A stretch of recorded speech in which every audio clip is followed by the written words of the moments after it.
Well, hello. The demonstration that I'd like to present to you today has to do with applying glaze using the brushing technique. What I'd like to begin by showing you are some of the tools and the glaze materials and just the processes that I suggest follow. This is based on my experience. So these are things that I suggest that you might follow because you might benefit from if you were to follow these particular techniques. So let's begin by outlining a little bit of the tools and the organization of what I happen to have here. I have my reading glasses, got to have those. Okay. What I do have here is I have a banding wheel. This is used, it's a nice little tool that helps with the glazing process of pottery. It also is very functional with the craft process of making pottery as well. I'm going to use this as an aid while I'm glazing. I have a banding wheel here that is a little bit higher, and I'm going to use that just to elevate the piece of pottery that I'm working on at the time. So, a banding wheel and a taller banding wheel. I have a rag or a washcloth that I'm going to use to wipe off my brushes as I clean them up.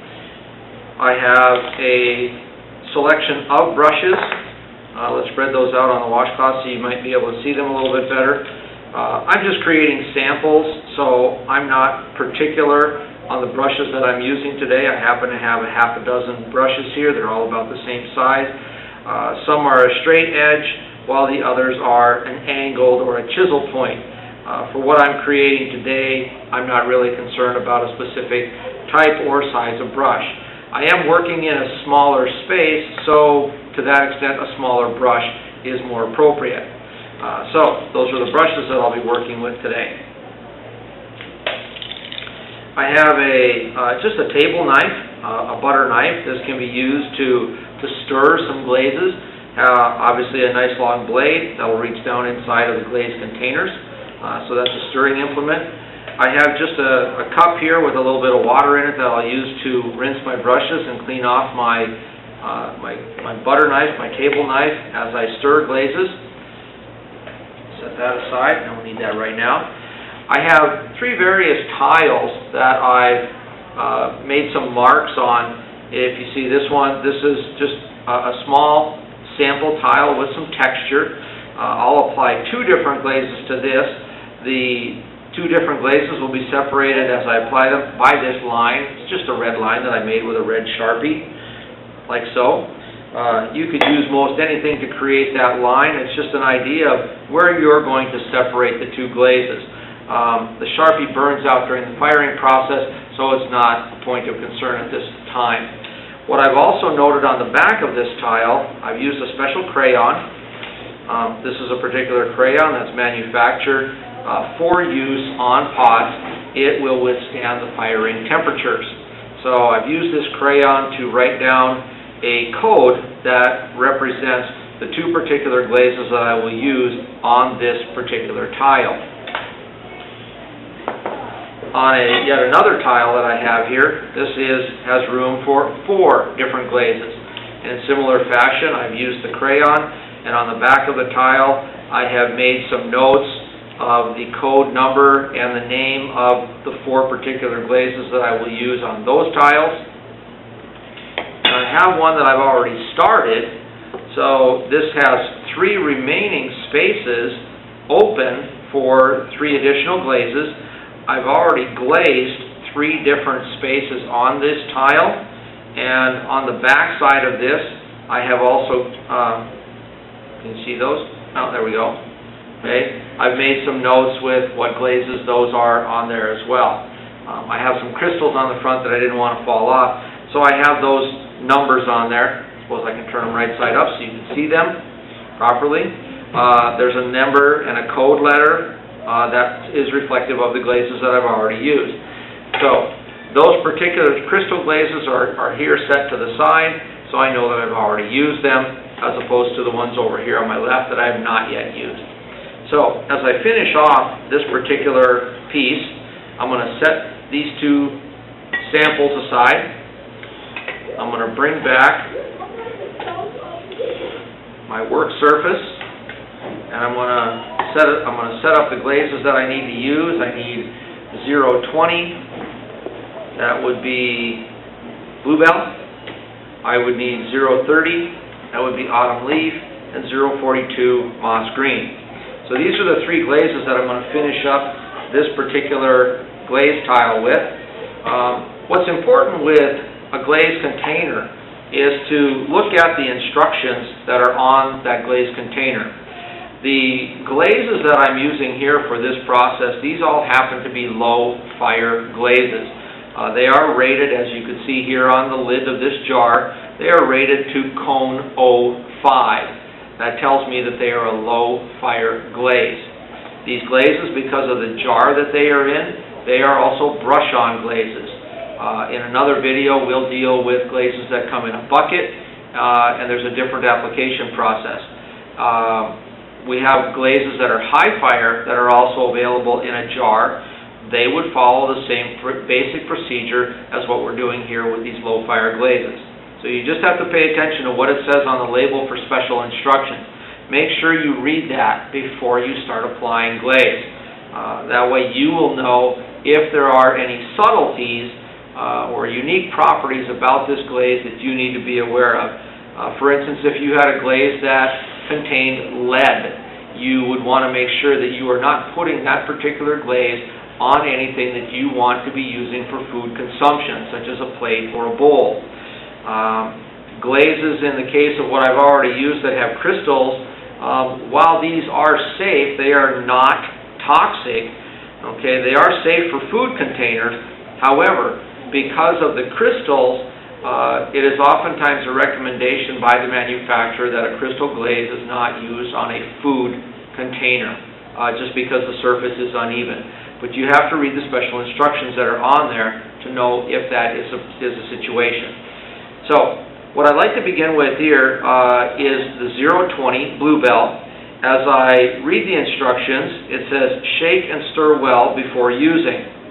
I don't need to thin this out, but it does say apply 3 brush coats to properly matured cone 04 bisque. That's what we have here. This particular piece, this tile, has been fired to cone 04 bisque. I have, because I've already applied glaze, I've already taken the opportunity to clean this particular piece of bisqueware. That's important that you want to clean the pot off, the surface where you're going to apply glaze. You want to get rid of any dust that might be on it, and that will help prevent something called crawling. Crawling is an undesirable effect of glaze that happens as a result of silica dust being on the surface area. And what that silica dust does is it provides a barrier, creates a barrier between your glaze and the clay, and the glaze will actually separate. It will move away from where it's supposed to be. Ultimately, your pots just look terrible. So you want to make sure that you clean your bisque off properly before you're applying any glaze. Typically here in the studio, we use an air compressor or just a sponge with water to wipe off our pottery to remove the silica dust. All right, back to my label. So I'm going to apply 3 coats to cone 04 bisque, and then I'm going to fire it to cone 05. Those are my simple instructions for this particular glaze. So let's begin. I like to make sure that my glaze container, my glaze is mixed well, so by securing my cap, I can feel free to shake this glaze container.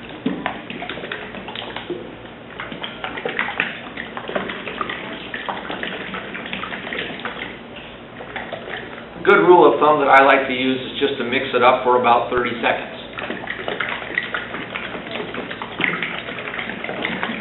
You do this so that your glaze, all the ingredients in the glaze container, are uniform and flowing evenly throughout.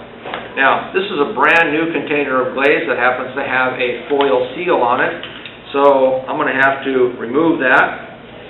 So for this particular piece, I'll go ahead and take out my Leatherman, and I will cut away that particular piece of foil.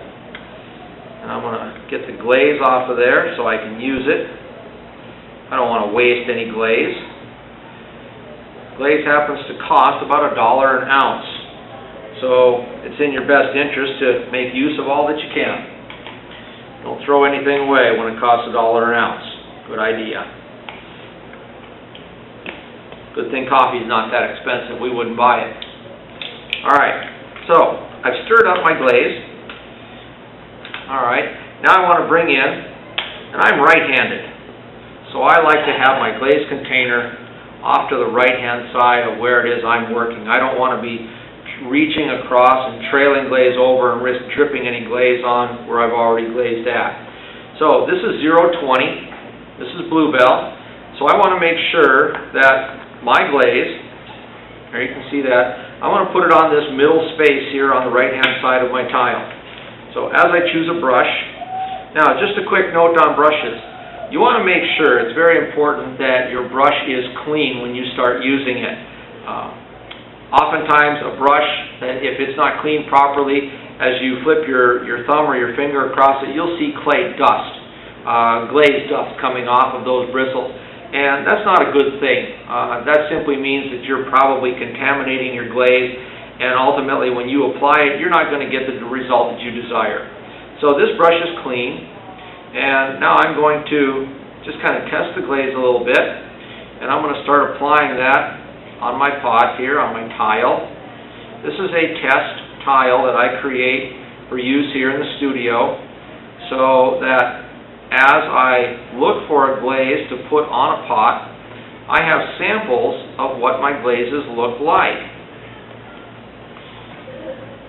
Glaze manufacturers are more than happy to create brochures and posters and things of that nature that will give you an idea of what the glaze looks like when it's a finished product, but I don't necessarily use, I'll guarantee you I don't use the same clay body nor firing processes that the manufacturers do when they create the glazed tiles.